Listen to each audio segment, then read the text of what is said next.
வாழ வைக்கும் வேத வழி சத்தியம் உங்கள் வாழ்வின் அனுபவம் ஆகும். நீங்கள் பாவம், உலகம், சாத்தானை ஜெயிப்பீர்கள். உங்கள் வாழ்வு உலகத்தை ஆசீர்வதிக்கும். தேவ நோக்கத்தில் உங்கள் வாழ்வு இயங்கும். போதகர் மார்ட்டின் அவர்கள் வழங்கும் வாழ வைக்கும் வேத வழி.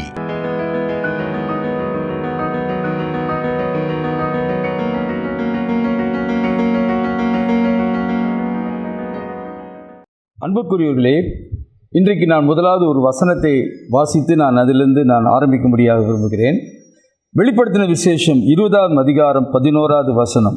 பின்பு நான் பெரிய வெள்ளை சிங்காசனத்தையும் அதன் மேல் வீற்றிருக்கிறவரையும் கண்டேன் என்று சொல்லி வாசிக்கிறோம். இந்த இடத்தில் பெரிய வெள்ளை சிங்காசனம் என்று சொன்னவுடனே நீங்கள் வேதத்தை அறிந்த கிறிஸ்தவர்களாக இருப்பீர்கள் என்றால் உங்களுக்கு உடனே இது நியாய தீர்ப்பை குறித்து சொல்லப்படுகிறது என்று நீங்கள் அறிந்து கொள்வீர்கள். சிலருக்கு நியாய தீர்ப்பு என்று சொல்லும் பொழுதே அதை குறித்து சொன்னாலே என்ன நடக்குமோ என்கின்ற பயம், நான் எங்கே செல்லுவேன் என்கின்ற நிச்சயம் இல்லாத நிலை உங்களுக்கு ஒரு சிலருக்கு இருக்கலாம். முதலாவது நீங்கள் அறிந்து கொள்ள வேண்டும், நீங்கள் கர்த்தராகிய இயேசு கிறிஸ்துவை உங்கள் வாழ்க்கையிலே இரட்சகராக ஏற்றுக்கொண்டிருப்பீர்கள் என்றால், மறுபடியும் பிறந்திருப்பீர்கள் என்றால், இந்த வெள்ளை சிங்காசன நியாய தீர்ப்பு உங்களுக்கு கிடையாது என்பதை நீங்கள் அறிந்து கொள்ள வேண்டும். ஏனென்றால் வேதத்தில் பலவிதமான நியாய தீர்ப்புகளை குறித்து வாசிக்கிறோம். இன்னொரு நியாய தீர்ப்பை நான் உங்களுக்கு சொல்லும்படியாக விரும்புகிறேன். நீங்கள் 2 வசனங்களை நீங்கள் இணைத்து பார்க்கும்படியாக உங்களை அன்பாய் கேட்கின்றேன். 2 கொரிந்தியர் புஸ்தகம் 5ஆம் அதிகாரத்தில் நீங்கள் 10வது வசனத்தை நீங்கள் வாசித்தால், ஏனென்றால் சரீரத்தில் அவனவன் செய்த நன்மைக்காவது தீமைக்காவது தக்க பலனை அடையும்படிக்கு நாம் எல்லாரும் கிறிஸ்துவின் நியாயாசனத்துக்கு முன்பாக வெளிப்பட வேண்டும். ஸோ இங்கே தெளிவாக இந்த நியாயாசனத்துக்கு ஒரு பெயர் கொடுக்கப்பட்டிருக்கிறது, கிறிஸ்துவின் நியாயாசனம் என்று எழுதப்பட்டிருக்கிறது. அங்கே வெள்ளை சிங்காசன நியாயாசனம் என்று வாசித்தோம், இங்கே கிறிஸ்துவின் நியாயாசனம் என்று வாசிக்கிறோம். இந்த கிறிஸ்துவின் நியாயாசனம் யாருக்குரியது, வெள்ளை சிங்காசனம் நியாய தீர்ப்பு யாருக்குரியது என்பதை நான் முதலாவது விளக்கும்படியாக விரும்புகிறேன். மீண்டுமாக நீங்கள் வெளிப்படுத்தின விசேஷம் 20வது அதிகாரத்திற்கு வரும்படியாக உங்களை அன்பாய் கேட்கிறேன். 11வது வசனத்திலிருந்து நாம் கேட்கும் பொழுது 14வது வசனத்தை நீங்கள் வாசித்தால், அப்பொழுது மரணமும் பாதாளமும் அக்கினி கடலிலே தள்ளப்பட்டன. இது 2ஆம் மரணம். ஜீவ புஸ்தகத்தில் எழுதப்பட்டவனாக காணப்படாதவன் எவனோ அவன் அக்கினி கடலிலே தள்ளப்பட்டான் என்று வாசிக்கிறோம். இங்கே தெளிவாக வேதம் சொல்கிறது, ஜீவ புஸ்தகம் என்ற ஒரு புஸ்தகத்தை குறித்து வாசிக்கிறோம். அந்த புஸ்தகத்தில் யார் பெயர் இல்லையோ அவர்கள் அக்கினி கடலிலே தள்ளப்பட்டால் என்று சொல்லி வாசிக்கிறோம். எனவே இந்த நியாய தீர்ப்பு என்று சொல்லக்கூடியது அக்கினி தீர்ப்பு, அதாவது நித்தியமாக நரகத்திற்கு தள்ளக்கூடிய ஒரு செயல் நடைபெறக்கூடிய நியாய தீர்ப்பு என்று வேதத்திலே வாசிக்கிறோம். இது யாருக்கு பொருந்தும் என்றால், இயேசு கிறிஸ்துவை தங்கள் வாழ்க்கையிலே சொந்த இரட்சகராக ஏற்றுக்கொள்ளாத ஒருவருக்கு இந்த நியாய தீர்ப்பு நிச்சயம் உண்டு. எனவே தான் மனிதன் இந்த உலகத்திலே வாழும் பொழுது அவன் மரிப்பதற்கு முன்பாக கட்டாயம் அவன் கர்த்தராகிய இயேசு கிறிஸ்துவை அறிந்து அவன் இரட்சகராய் ஏற்றுக்கொள்ள வேண்டியது மிக மிக அவசியம். அப்படி அவன் செய்ய தவறினால் அந்த நபர் இந்த வெள்ளை சிங்காசன நியாயாசனத்துக்கு முன்பாக நின்று அவன் அக்கினி கடலிலே தள்ளப்படுவான் என்று சொல்லி நாம் பார்க்கிறோம். ஆனால் இன்றைக்கு நாம் கிறிஸ்துவின் நியாயாசனத்தை குறித்து நான் இன்றைக்கு உங்களோடு கூட பேச விரும்புகிறேன். இந்த கிறிஸ்துவின் நியாயாசனம் யாருக்கு உரியது என்றால், மறுபடியும் பிறந்த கிறிஸ்தவர்களுக்கு உரியது. இது எப்பொழுது நடக்கும், எங்கு நடக்கும் என்பதையெல்லாம் முதலாவது நாம் புரிந்து கொண்டால் நன்றாக இருக்கும். நன்றாக கவனியுங்கள். இப்பொழுது நம்முடைய கர்த்தராகிய இயேசு கிறிஸ்து வர நாம் காத்து கொண்டிருக்கிறோம் என்று வேதத்திலே வாசிக்கிறோம். நம்முடைய கர்த்தராகிய இயேசு கிறிஸ்து அவர் பகிரங்கமாக எல்லாரும் காணத்தக்கதாக ஒரு நாள் வரப்போகிறார். ஆனால் அதற்கு முன்பாக வேதம் சொல்கிறது, இயேசு கிறிஸ்து ரகசியமாக வருவார் என்று சொல்லி. அதை குறித்து 1 கொரிந்தியர் புஸ்தகம் 15ஆம் அதிகாரத்திலே வாசிக்கிறோம். அப்பொழுது எக்கால சத்தம் துணிக்கும் பொழுது கிறிஸ்துவுக்குள் மரித்தவர்கள் முதலாவது எழுந்திருப்பார் என்று வேதம் சொல்கிறது. அதற்கு பின்பு உயிரோடு இருக்கும் நாமும் அவரோடு கூட மறுரூபமாக்கப்பட்டு எழுப்பப்படுவோம் என்று சொல்லப்படுகிறது. அந்த நிகழ்வு நடைபெறும் பொழுது அந்த இரகசிய வருகையிலே இயேசுவை ஏற்றுக்கொண்டு மரித்தவர்கள், இயேசுவை ஏற்றுக்கொண்டு உயிரோடு கூட பூமியில் வாழ்கிறவர்கள் அத்தனை பேரும் நாம் அவரோடு கூட சேர்ந்து பரலோகத்திற்கு செல்வோம் என்று வேதம் சொல்கிறது. அந்த பரலோகத்துக்கு சென்ற பின்பு 7 வருடம் கழித்து மீண்டும் அவரோட கூட சேர்ந்து இணைந்து இந்த பூமிக்கு நாம் வந்து இந்த பூமியிலே கர்த்தராகிய இயேசு கிறிஸ்து 1000 வருடம் அரசாட்சி செய்யும் பொழுது அவரோடு கூட சேர்ந்து அரசாட்சி செய்வோம் என்று வேதம் சொல்கிறது. இதெல்லாம் இதற்காக நான் உங்களுக்கு சொல்கிறேன் என்றால், நாம் அந்த நியாயாசனத்துக்கு முன்பாக நிற்கும் பொழுது 2 காரியம் நமக்கு நடக்க வாய்ப்பு இருக்கிறது. ஒன்று, நமக்கு வெகுமதி கொடுக்கப்படும், இல்லாவிட்டால் சிக்ஷை கிடைக்க நமக்கு வாய்ப்பு இருக்கிறது. சிக்ஷை குறித்து நான் பிறகாக பேசும்படியாக விரும்புகிறேன்.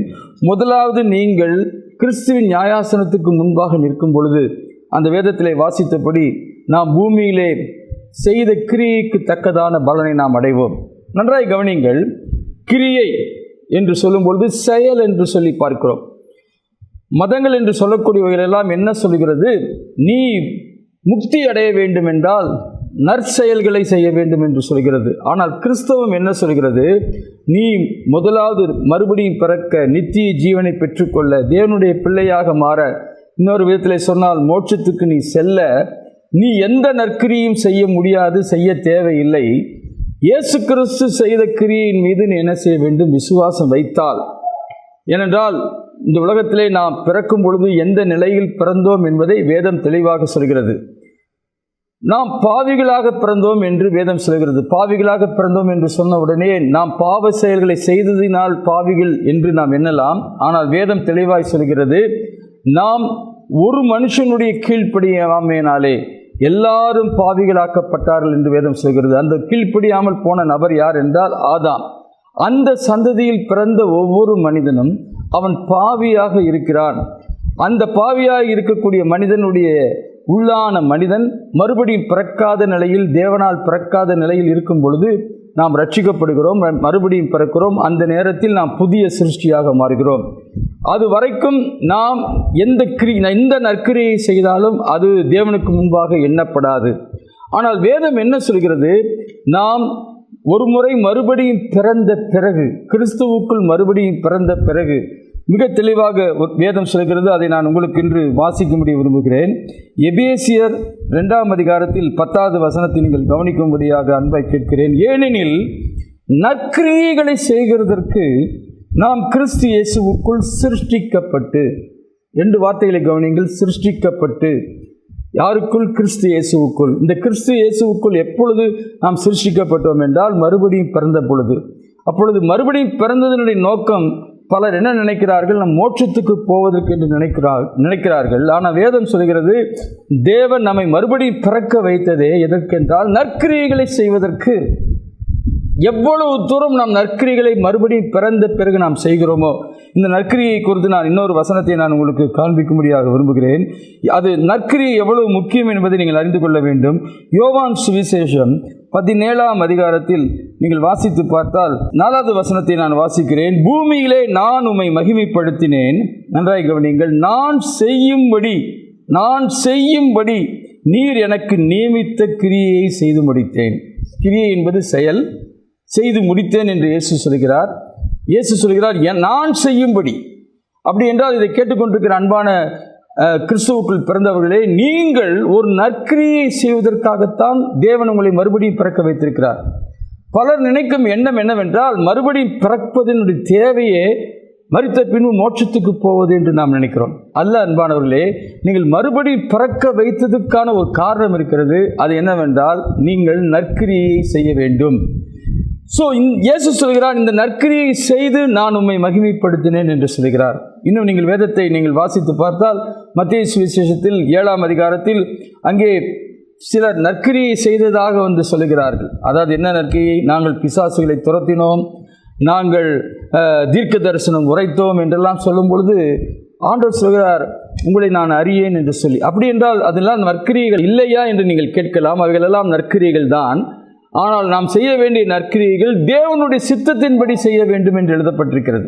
எனவே நாம் நற்கிரியை செய்ய வேண்டும் தேவனுடைய சித்தத்தின்படி.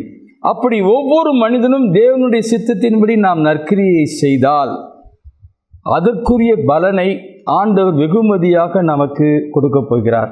அதை தான் நான் உங்களுக்கு சொல்லும்படியாக விரும்புகிறேன். 2 காரியத்தை முதலாவது உங்களுக்கு விளக்கும்படியாக விரும்புகிறேன். ஒன்று அன்பளிப்பு, இன்னொன்று வெகுமதி. அன்பளிப்பு என்று சொல்லும் பொழுது எதை இங்கே அன்பளிப்பு என்று சொல்கிறேன் என்றால், ரோமர் 6ஆம் அதிகாரத்தில் 23வது வசனத்தில் பாவத்தின் சம்பளம் மரணம், தேவனுடைய கிருபை வரமோ, இங்கே கிருபை வரம் என்று போட்டிருக்கிறது, ஆங்கிலத்தில் கிஃப்ட் என்று போட்டிருக்கிறது. கிஃப்ட் எதுனா நம்முடைய கர்த்தராகிய இயேசு கிறிஸ்துவினால் உண்டான நித்திய ஜீவன். நான் ஏற்கனவே சொன்னேன், நித்திய ஜீவன் ரட்சிக்கப்படும் பொழுது நமக்குள் வந்தது. இதை தேவன் நமக்கு அன்பளிப்பாக கொடுத்திருக்கிறார். நன்றாக யோசித்து பாருங்கள். அன்பளிப்பு கொடுப்பதற்கு யாரும் எந்த செயலும் தேவையில்லை.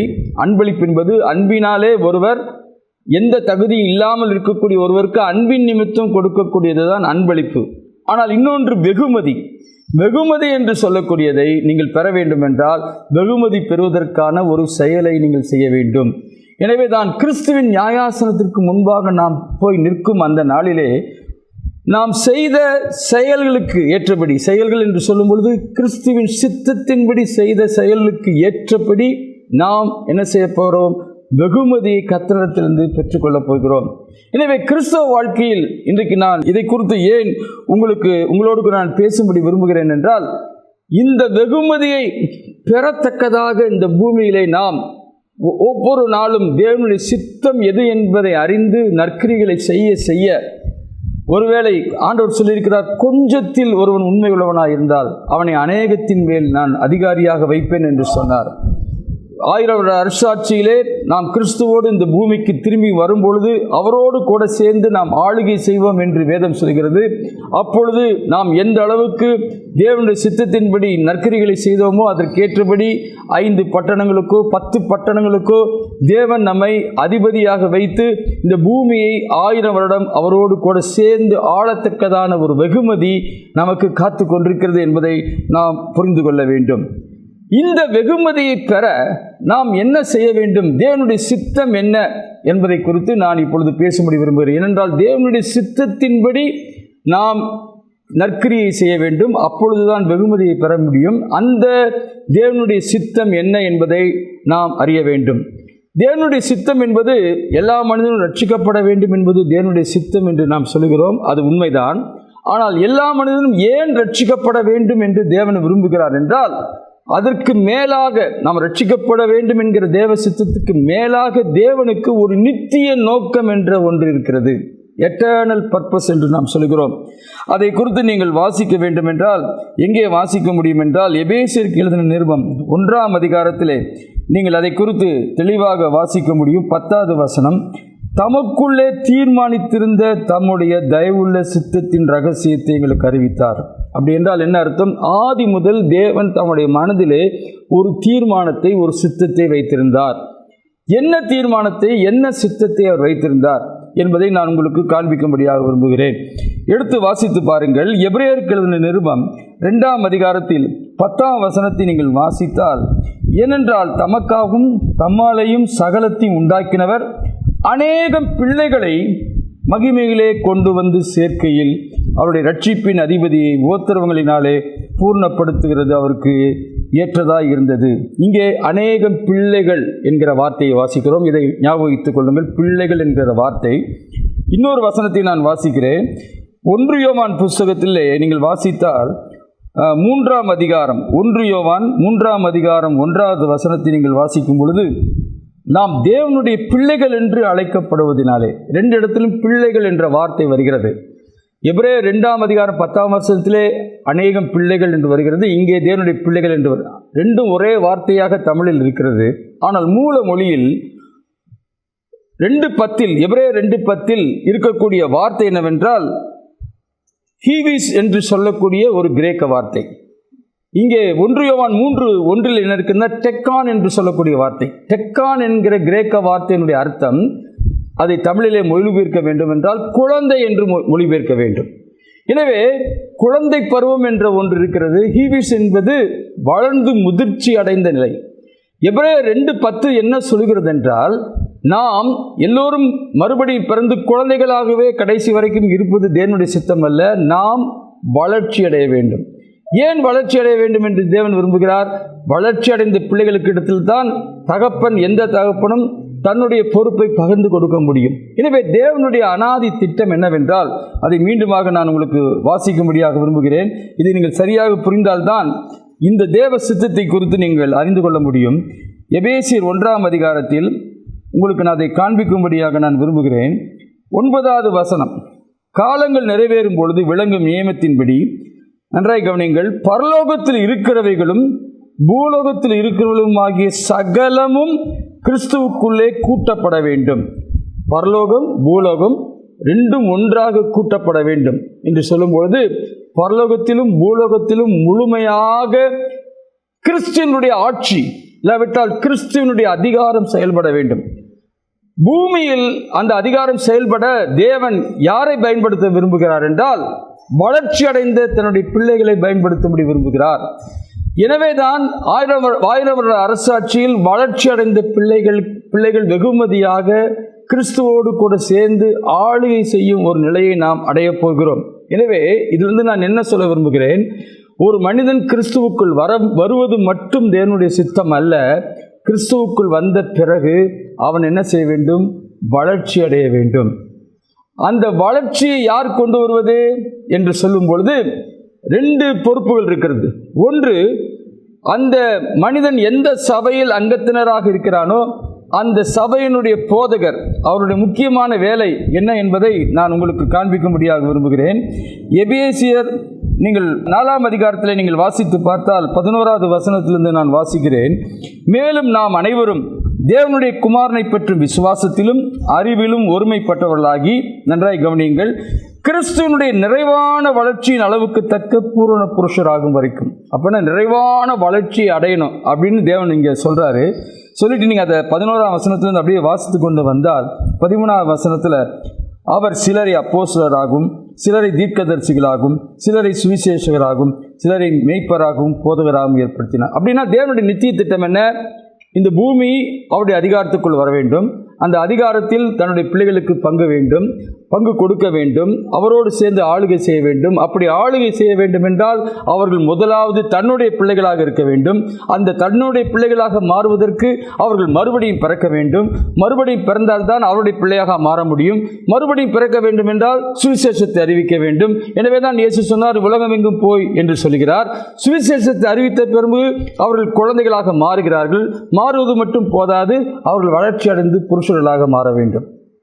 இதுதான் தேவனுடைய சித்தம். அப்ப என்னுடைய நற்கிரியை, நான் சபையோடு சேர்ந்து செய்யக்கூடிய எல்லா நற்கிரியைகளும், ஒன்று இயேசுனுடைய சுவிசேஷத்தை பூமிக்கு கொண்டு செல்வதிலும், அடுத்ததாக கொண்டு சென்று மறுபடியும் ஒருவன் பிறந்த பின்பு அவர்களை கிறிஸ்துவுக்குள் தேறினவர்களாக மாறுவதற்கு எனக்கு அளிக்கப்பட்ட வரத்தின்படி நான் என்ன ஊழியத்தை செய்ய வேண்டுமோ அந்த ஊழியத்தை செய்ய வேண்டும். அதனால்தான் இந்த நிகழ்ச்சி மூலமாக நான் உங்களோடு தொடர்பு கொள்கிறேன். என்னுடைய முக்கியமான இருதயத்தின் பாரம் என்னவென்றால், நான் ஒரு போதகனாக உங்களை கிறிஸ்துவுக்குள் நிறைவான வளர்ச்சிக்குள் கொண்டு வருவதற்கு நான் இதை உங்களுக்கு சொல்லிக் கொண்டிருக்கிறேன். எனவே நீங்கள் வளர வேண்டும். வளர்ந்தால்தான் நீங்கள் நியாயாசனத்துக்கு முன்பாக நிற்கும் பொழுது தேவன் உங்களுக்கு வெகுமதி கொடுக்க முடியும் என்பதை நீங்கள் புரிந்து கொள்ள வேண்டும். எனவே இந்த நாளிலே மொத்தமாக நான் உங்களுக்கு சொல்ல விரும்புவது என்னவென்றால், நமக்கு முதலாவது நியாயத்தீர்ப்பை குறித்து பயம் இந்த நாளிலிருந்து நமக்கு இருக்க வேண்டிய அவசியம் இல்லை. ஏனென்றால் வெள்ளை சிங்காசன நியாயத்தீர்ப்பு நமக்கு கிடையாது. ஏனென்றால் நாம் மறுபடியும் பிறந்து விட்டோம். ஆனால் கிறிஸ்து நியாயாசனம் முன்பு நிற்க வேண்டிய ஒரு நாள் வரப்போகிறது. அந்த நாளிலே நமக்கு அவர் வெகுமதி கொடுக்கத்தக்கதாக 2 காரியம் நமக்குள் நடந்திருக்க வேண்டும். ஒன்று, நாம் மறுபடியும் பிறந்திருக்க வேண்டும். அது நடந்துவிட்டது. அது போதாது, நாம் கிறிஸ்துவுக்குள் தேறினவர்களாக மாற வேண்டும். அது மட்டும் போதாது, மற்றவர்களையும் கிறிஸ்துவுக்குள் நடத்தி குழந்தைகளாக பிறக்க வைத்து அவர்களை கிறிஸ்துவுக்குள் தேறினவர்களாக மாற்ற அப்படிப்பட்ட ஊழியத்தை செய்யக்கூடியவர்களோடு கூட இணைந்து நீங்கள் ஊழியம் செய்ய கர்த்தர் உங்களுக்கான வெகுமதியை பரலோகத்திலே ஆயத்தம் பண்ணி வைத்துக் கொண்டிருக்கிறார். எனவே இதை கேட்டுக்கொண்டிருக்கிற அன்பான தேவனுடைய பிள்ளைகளே, நீங்கள் உங்களை குறித்து யோசியுங்கள். 2 காரியத்தை நீங்கள் யோசிக்கும்படியாக விரும்புகிறேன். ஒன்று, உங்கள் வாழ்க்கைக்கு நீங்கள் தான் பொறுப்பு. நீங்கள் எந்த சபைக்கு செல்கிறீர்கள், இங்குதான் செல்ல வேண்டும் அங்கு செல்ல வேண்டும் என்று நான் சொல்லவில்லை. என்னுடைய ஒரே அறிவுரை என்னவென்றால், எந்த சபைக்கு சென்றாலும் நீங்கள் கிறிஸ்துவுக்குள் தேறினவர்களாக மாறுகிறீர்களா? இன்னொரு விதத்தில் சொல்ல வேண்டுமென்றால், போன வருஷத்தை விட இந்த வருஷத்திலே தேவனை குறித்து அறிகிற அறிவிலே நீங்கள் வளர்ந்திருக்கிறீர்களா? போன வருஷத்தை காட்டிலும் இந்த வருஷத்திலே நீங்கள் கிறிஸ்துவின் சுபாவத்தில் வளர்ந்திருக்கிறீர்களா? போன வருஷத்தை காட்டிலும் இந்த வருஷத்திலே உங்களுக்குள் எது பாவம் என்று நீங்கள் அறிந்து வைத்திருந்தீர்களோ அந்த பாவத்திலிருந்து முற்றிலுமான விடுதலையை பெற்று நீங்கள் வாழ்கிறீர்களா? எந்த அளவுக்கு கிறிஸ்து உங்களை முழுமையாக நிரப்பியிருக்கிறார், அப்படிப்பட்ட உபதேசங்கள் உங்களுக்கு சபையிலே கொடுக்கப்படுகிறதா என்பதை நீங்கள் கவனித்து உங்கள் வாழ்வுக்கு நீங்கள் பொறுப்பாக இருக்கிறதுனாலே அப்படிப்பட்ட சபையில் நீங்கள் ஐக்கியம் கொண்டு நீங்கள் வளர்ந்து, நீங்கள் வளர்வது மட்டும் போதாது, நீங்கள் தொடர்ந்து மற்றவர்களுக்கு கிறிஸ்துவை குறித்து சொல்லி கிறிஸ்துவுக்குள் அவர்களை மறுபடியும் பிறக்க வைத்து அவர்களை குமாரர்களாக மாற்றி தேவனுடைய நித்திய திட்டத்தோடு உங்கள் ஊழியம் இணைந்திருக்கும் பொழுது தேவன் நிச்சயமாக உங்களுக்கு பலன் கொடுக்க உண்மையுள்ளவராக இருக்கிறார். எனவே நீங்கள் வளர வேண்டும், அது உங்கள் பொறுப்பு. இரண்டாவது, மற்றவர்களை வளர்ப்பதற்கான ஊழியத்தில் நீங்கள் பங்கு கொள்ள வேண்டும். ஏனென்றால் பல நேரங்களில் இப்படி கிறிஸ்துவுக்குள் எல்லாரையும் வளர்ப்பதற்கான ஊழியத்தில் நீங்கள் ஈடுபடாமல் உங்கள் பணத்தையோ உங்கள் நேரத்தையோ ஊழியம் என்று நீங்கள் எண்ணிக்கொண்டு நீங்கள் செய்து கொண்டிருப்பீர்கள் என்றால் கிறிஸ்துவின் நியாயாசனத்துக்கு முன்பாக செல்லும் பொழுது ஆண்டவர் உங்களை அறியேன் என்று சொல்வதற்கு வாய்ப்பு இருக்கிறது என்பதை நாம் புரிந்து கொண்டு நாம் எச்சரிக்கையோடு செயல்பட கர்த்தர் நம்மை அழைக்கிறார். அப்படிப்பட்ட அழைப்பின் மூலமாக இன்றைக்கு நான் சொல்ல விரும்புவதென்றால், இந்த செய்தியை கேட்டுக்கொண்டிருக்கிற நீங்கள் அத்தனை பேரும் இனிமேல் நீங்கள் வெகுமதி பெறத்தக்கதான ஒரு தேவ சித்தத்தோடு இணைந்திருக்கின்ற ஒரு நற்கிரியை செய்ய உங்களை ஆயத்தப்படுத்தி கொண்டு அதற்காக வாழுங்கள். கர்த்தர் நீங்கள் வெகுமதி பெறுகிறவராக உங்களை மாற்றுவாராக. வருகிற நாட்களிலே இப்படிப்பட்ட வாழ்க்கை வாழாமல் ரட்சிக்கப்பட்ட பிறகும் அலட்சியமாக வாழ்ந்தால் எப்படிப்பட்ட சிக்ஷைகள் உண்டு என்பதை குறித்து நான் உங்களோடு கூட பேசுவேன். கர்த்தர் நம்மை நடத்துவாராக. ஆமேன். கர்த்தருடைய கிருபை உங்களோடு இருப்பதாக. தொடர்பு கொள்ள வேண்டிய எங்கள் முகவரி: போதகர் மார்ட்டின், நித்திய வாழ்வு ஏஜி சபை, 4/5 பாரதியார் தெரு, சந்தோஷபுரம், சென்னை 73.